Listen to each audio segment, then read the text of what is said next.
What matters more than dilation when you're giving birth? Sit with me for a minute because I'm going to talk to you about this problem with birth focusing on just one thing, which is getting to 10 centimeters. And I'm going to tell you why that's nowhere near the whole story.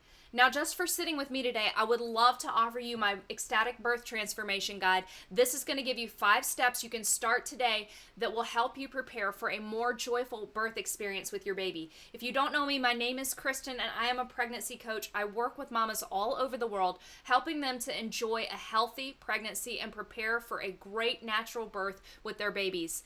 I would love to help you. I'm bringing you a tip every single day that helps you prepare to give your baby that beautiful beginning as well. Like I said, this whole thing about labor being all about 10 centimeters and pushing the baby out is a gross oversimplification. And I want to talk to you today about what matters much, much more than those 10 centimeters if you're preparing for a natural birth. And if you're watching my video, you probably are. So remember, dilation is just one aspect of how you birth your baby and what happens in your body with your baby when you're giving birth. The reality is that labor is a very complex. And if you've watched any of my other videos, you know that I've hinted at this. Labor is actually driven by hormones, and having an optimal hormonal flow is one of the biggest things that is of great importance when you're birthing your baby. In fact, that optimal hormonal flow matters much more than dilation does. When you have an optimal hormonal flow during birth, you have less pain during your birthing time, which is generally what all of us want. In fact, hormonal flow is part of what can unlock that painful or at least in the flow birthing experience. I would say that my babies, especially my later babies' births, were intense. They were definitely something that I had to focus on, but I didn't see them as something painful. And it's because I locked into that step of being in the flow and let the hormones flow and do their work, because you've got hormones on board like oxytocin and beta endorphin that actually help change your perception of reality, and they take you into that birthing space. You'll hear many women who have had a natural birth say that they felt like they were in this timeless space, that they were connected to their mother and grandmothers, that they were connected to all the women who are birthing in the world, or that they felt like they went on a journey to bring their baby back. And this is that hormonal space, that state of transcendence almost, that we get into during our birthing times. And if you read many birthing stories that are of moms having a natural undisturbed birth, you will often see overtures and hints of this, or even outright descriptions of this, because it's something that happens and it's unlocked by our hormones and allow us to take this journey of birth, which is not merely physical. It is a mental and emotional and spiritual journey as well, and we need to honor the fullness of that, because mothering is a physical, mental, emotional, spiritual journey.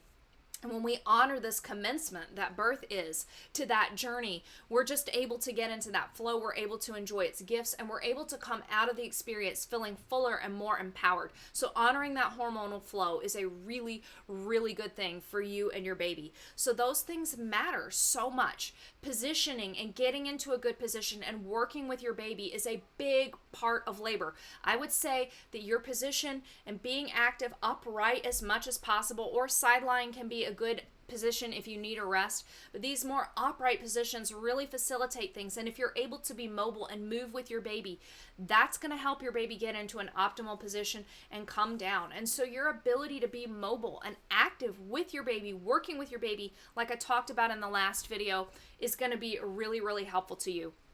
I would say that outside of hormones, the number one most important thing to consider during your birthing time is your mindset. And that's what you need to start working on right now.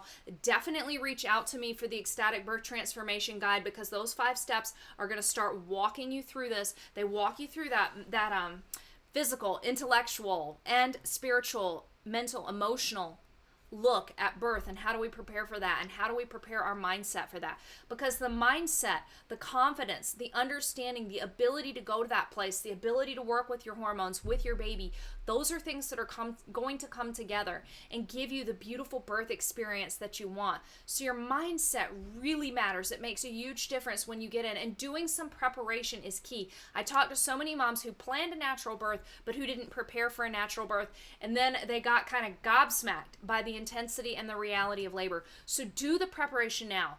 Do the preparation now, because it's going to matter. And when you do the preparation now, you intellectually know, how do I prepare that hormonal flow?